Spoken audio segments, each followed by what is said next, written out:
Welcome back, everyone. Dustin here again, Average Guy Hi-Fi, with another speaker review for you. One that I was actually really excited to do. But before we jump into that, I wanted to give a shout out to one of my favorite YouTubers, especially recently. I've been really loving his content. He's putting out great stuff. I think that anybody that subscribes to my channel is definitely going to like his channel. Don't leave me for him or anything like that, but please subscribe. It's cheapaudioman. He's basically one of those reviewers that I trust. He's buying stuff with his money. He's given his honest opinions on stuff. He seems approachable. I've asked him questions. He answers them. And I think that we're kind of running parallel. Mine's a little bit different since I'm mostly focused on the used market at this point. But I think that people that watch my content will really like his content. I'm making this channel the way that I would want to watch it. And I think he's doing the same there, and it really comes across. And it's just high quality. So please subscribe to it. It's cheapaudioman. Let him know that I sent you too. One of these days, I would be nice to do a collab with him or something like that. He just did one with Z Reviews that I thoroughly enjoyed. And Z Reviews is somebody that I followed for years. Great personality again, very knowledgeable, makes people laugh. I like that channel as well too. So subscribe to Cheap Audio Man and Z Reviews. I'll put a link to Cheap Audio Man's video in the description below. And again, the descriptions, I'm really loading up with information. It takes me as long to write out the descriptions as it does to make these videos. And I'm just trying to make it so it's a one-stop shop so people can read all the specs. I'm going over the general specs in these videos, and then down below we'll have all the actual specs. And if I don't know, I'll let you know that I don't know and I couldn't locate it, and then maybe you guys can chime in and help me out so we can make it a good resource for people out there shopping for equipment. Anyway, now that that's out of the way, what I have here is, to my left is a Logan Motion 12 tower speaker. This was launched in about 2010, had an MSRP of $14.99 a pair. It's a pretty special tower speaker, and I'll show you here. It's about 42 inches tall, about 7 inches wide, and it's about 14 inches deep at the bottom. It's rear ported. Take that into consideration when you're shopping. Logan wants at least 10 inches from this thing, from the wall, the back of the port to the wall, to kind of eliminate a lot of boominess, things like that.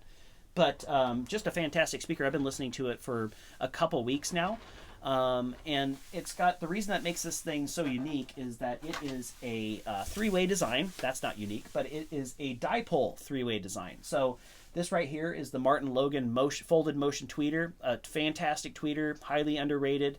Not underrated. People that listen to him like him, but I think that it doesn't get enough credit as it should. It's very open, airy, detailed, just a very, very good tweeter. This right here is a 5 1/4 inch mid-range.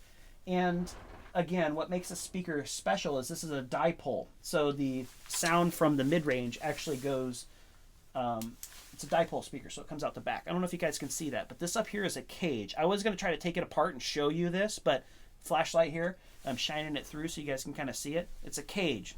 So the sound actually comes out the back of the speaker, which is pretty unique. But it's basically just a grill material with a plastic backing to kind of hold the thing in place. But again, that kind of, it's pretty unique. This is the first speaker I've ever had that had a just not a speaker facing out the back, but actually just using the sound from the speaker to go out the back. And I've been really enjoying my time with the sound. It just sounds great. So the other, what's down below here is dual 6 1/2 inch woofers. You can only see one of them. I can only fit one in here in the video right here. Very good bass out of these towers. Logan claims down to about 40 hertz, which is totally believable. Very good authority, deep bass. I totally believe that. The sensitivity is 92 dB. The recommended amplifier power is 20 watts to 300 watts. And again, the tweeter is a 1 inch by 1.4 inches. The mid-range is 5 1/4, and then the dual 6 1/2 inch woofers down below. So the grill material, this is the lower grill, which is right here. It's kind of a magnetic grill, which you guys know. I definitely like those. It just makes it simple. And this right here is the top, the mid-range and the folded motion tweeter grill. The only thing I don't like about these grills, they look nice and everything, but I don't like having to dust this little area in there. But that's a little bit of a gripe. I'm a little picky when it comes to that type of stuff. So that's kind of the rundown on that speaker. Again, $14.99 for a pair. What a competitor would have been the RF62, or yeah, the RF62, because it has 6 1/2 inch woofer, dual 6 1/2 inch woofers as well. But that's a two-way, little bit. Has a little bit bigger, boxier footprint, and this one's a little bit taller. So that would be a comparable speaker. And then over here, the Martin Logan C2 uses 5¼ inch woofers as well, but the folded motion tweeter is a larger one. It's 1.25 inches by 2.4 inches. So this is the higher end tweeter, but having your better tweeter out of the 3 front speakers in the center channel is definitely where you want it. You know, unless you're just a 2-channel guy most of the time and you very rarely use the center channel. But all the dialogue and everything, most of the dialogue for movies and things like that come out of the center channel. So if you guys know this channel, the ideal setup would be to have 3 matching speakers across the front. You know, like 3 Motion 12s across the front. But most of the time, we have cabinets and things like that. So they have to change the shape of center channels to fit into those normal cabinets. This is very similar in size to the Klipsch, since we're using that one for a Klipsch reference. This would be very similar size to the Klipsch RC52 center channel speaker. It is about 19 inches across that direction. It is about 14 inches deep, so take that into consideration. 14 inches deep, so it's a fairly deep center channel speaker. And it's about 6.5 inches tall. Ooh, it's going to tip over there on me. 6.5 inches tall. This is what the grill looks like right there. This center channel had a MSRP pricing of $799, and it came out around 2011. So people would have been cross-shopping these two. So usually what it is, it's 94 dB too. So this one's a little bit more sensitive than the Motion 12s. Usually when you guys know this, but I usually will see a deal pop up and I'll just go out and buy it. This time I was actually had my M&K S150THX LCR. So I had the left, the right, and the center, and the matching stands. Had them for sale and nobody was buying them, but somebody reached out to me and wanted to trade. So I actually picked up the Motion 12s, 2 Motion 12s, 1 C2, and then 2 Motion 10s. I have about, I'm going to review the 10s on the 2-channel setup, just a separate video, try to stretch my money a little bit on these things. But I have about $600 invested in these 3 speakers. And again, the MSRP pricing on the Motion 12s alone was $1,500 for the pair. And this one was $800 for the pair. So I definitely feel like I got a pretty good deal. I think they're already sold too. There's 2 people that I unfortunately mentioned that I have them, and I think both of them want to buy it. So they're already sold, it sounds like, but you know, I'll easily be able to get my $600 out of the speaker. So I traded those M&Ks for these Martin Logan Motions plus some cash. So I ended up with some cash in my pocket as well too. So that's always nice. But anyway, let's go over there. It's time for the video, part of the video where I show you guys a movie and let you guys actually hear the speakers. Again, this isn't ideal. Gene is very right when it comes to this, but you definitely want to hear speakers in person because we all interpret sounds differently. I'm just giving you guys, showing you them playing, let you hearing how they sound in my room based off of a microphone that I have, and then going through your computer speakers. So not an ideal situation there, but again, that part of the video kind of breaks things up. So we'll play Thor Ragnarok. I think that's one of my favorite movies. You know, the 4K version of that movie is just fantastic. I love the colors, the sound, the whole deal. And then you're going to see it. I was trying to keep it a secret, but I actually ended up picking up an 86-inch TV. So I bought it at a pawn shop. Very good deal on that TV. So that review is going to be coming up here shortly as well. But the reason I mentioned that is because I had to put the center channel in front of the TV. I couldn't put it above like I did with my normally do with my LG C9 OLED 65-inch TV. So that TV is just way too big. I can't do that. So the center channel is going to be in front, but I have Odyssey all set up correctly with the distances and everything. So then I'll just put in Thor Ragnarok, and then we'll walk around and show you guys these speakers playing. All right, everyone, we got the 3 Martin Logan speakers all set up. Again, the set consists of Martin Logan Motion 12s, which are the towers, the C2 center channel, and then that's it. That's all I'm running. No subwoofers, anything. And again, this is Thor Ragnarok, and the microphone is in the main listening position. That's why I sound a little bit far away. That is the 86-inch TV. Way too big for this space. I'm only in 600 square feet, but it's been pretty fun the last few days I've been using it. So, here we go. Hello. Pretty God.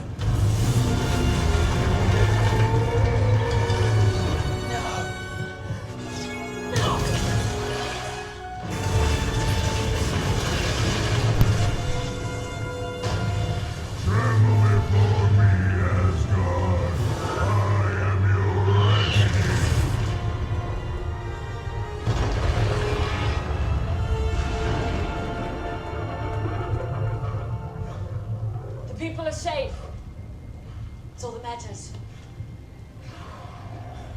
We're fulfilling prophecy. I hate this prophecy. So do I, but we have no choice. Surgeon destroys Asgard, he destroys Hela so that our people may live. But we need to let him finish the job, otherwise... No. Don't stop, you moron!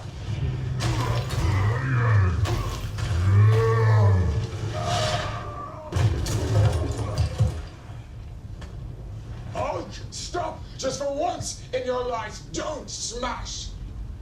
Big monster! Let's go! Fine.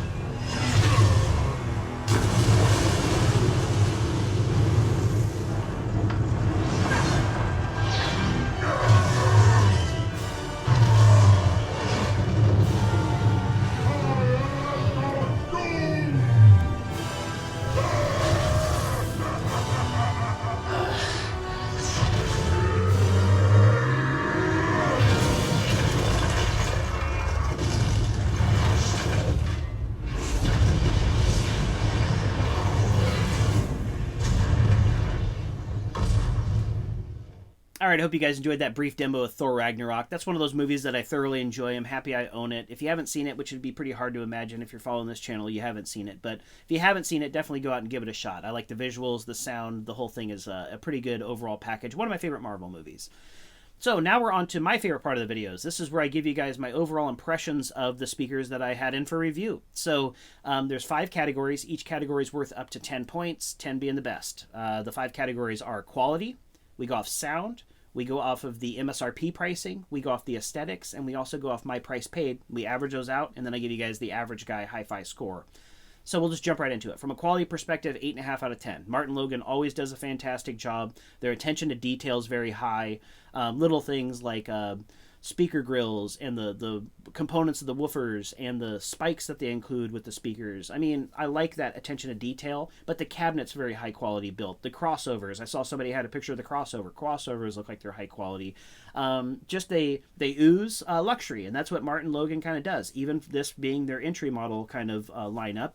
8.5 out of 10, very good score when it comes to quality. My only gripe would really be that the binding posts, when you use banana plugs like I do, there's a little bit of slop with that style binding post, and most Martin Logans don't have that. It's that clear binding post that they're using. When you push the banana plugs into the back of it, there's a little bit of play there, which I would much rather have a firm kind of grip when you push the banana plug in. That way you know you got full contact all the way around. Anyway, that's a minor complaint. Everything else on the speaker is definitely high quality. 8.5. When it comes to the sound, I also gave him an 8.5. I love the mid bass. I think that's probably the shining star. That and the high frequency, that folded motion tweeter just really sparkles. It's airy sounding. I just love that tweeter. I've owned the Martin Logan 60 XTs, which are kind of their bigger. It's their most expensive speaker in this lineup, and I just really, when I sold those things, I kind of missed them.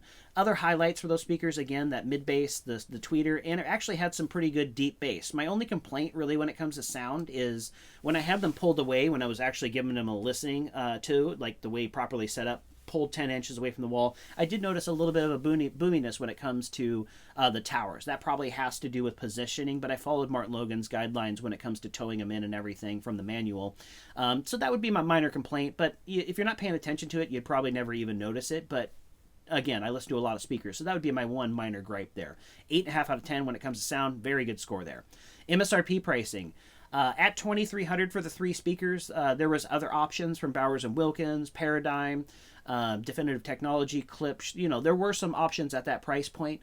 But being the fact that those were dipole, dual 6.5-inch woofers, the folded motion tweeter, Midrange being a 3-way in those towers, I think that they're probably with speakers that would have performed a little bit better when it comes to home theater out there. But this is going to be really close to top of the heap at that price point. especially with a name like Martin Logan, because again, those command higher resale values and things like that. If you ever plan on upgrading, you'll be able to get quite a bit of your money back, at least 50%, kind of what I get out of the Martin Logan speakers here on my used market. So 7.5 out of 10 when it comes to MSRP pricing. Not the greatest score ever, not the worst. $2,300 is a chunk of change, and ultimately you probably had some performance options at the time when they came out that would have beat it overall. But very high performing speakers. If you own them out there, I love them too. So I see why you have them. When it comes to the aesthetics, I gave them a 7.5 out of 10. I really think they're kind of awkward looking. That little kind of cap that's on the top, it's not really my cup of tea. I'm more of a modern guy. I do like the fact that they're only 7 inches wide. You know, for a tower containing dual 6.5-inch woofers, a 7-inch wide tower is nice and streamlined. So I did like that aspect of them. I think that they don't take up a whole lot if you can kind of position them straight in, but when you tow them in, you start seeing that angle back, you know, being 14 inches deep at the bottom. Not my favorite looking speakers. 7.5 out of 10, still a good score. Now my price paid. Ultimately, I have $600 into those speakers when I factor in the 10s that were included with it and then the cash that he gave me. So those 3 speakers ran me $600. I think that's a very good deal. Again, there's 2 people that already are kind of in line to buy them because I mistakenly said that I have them up for review. 8 out of 10 when it comes to my price paid. So 8.5 when it comes to the quality, 8.5 when it comes to the sound, 7.5 when it comes to the MSRP pricing, 7.5 when it comes to the aesthetics, 8 when it comes to my price paid. That comes to a 40 out of 50, which is an 80% average guy HiFi score. So again, I'm going to try to figure out a way to start documenting these. I think I'm going to break my spreadsheets down in home theater speakers, 2-channel speakers, and then subwoofers. That way you guys can kind of see where these things stack up. Sound is subjective, so I want you guys to be able to go out there and listen to them if at all possible. But again, the reason for this channel is just to share my average guy thoughts with you so you can make more educated decisions when you're out there shopping. Also, let's see if anybody out there can guess what this is. This is a surround speaker, to give you a little bit of a hint. And I'll kind of spin it around there so you can kind of see it. Some of you out there, if you're a little obsessed like I am when it comes to home audio products, you'll know what that is. But this is a set of speakers that I have coming up for review. I ended up picking up 5-speaker package, the left, the right, the center, and then the surrounds, which this is right here. So if you guys can guess, go ahead and put it in the comments. This video ran a little bit long. Again, I'm trying to keep them shorter, but I know people say that I ramble too much. I'm working on that. I'm rambling now talking about it, but I need to at least acknowledge it, that I'm trying to tighten things up a little bit, give you the information that you're looking for. So if this is the type of channel that you're into, looking for used audio, have a budget, you're a beginner in this hobby, please subscribe to the channel. Help me spread the word too if you got friends, stuff like that out there. And yeah, this is just something that it's a passion project for me, and I've just really been enjoying it during these COVID times. It gives me something to do at nighttime when I get off my normal job. So thank you guys again for all the growth.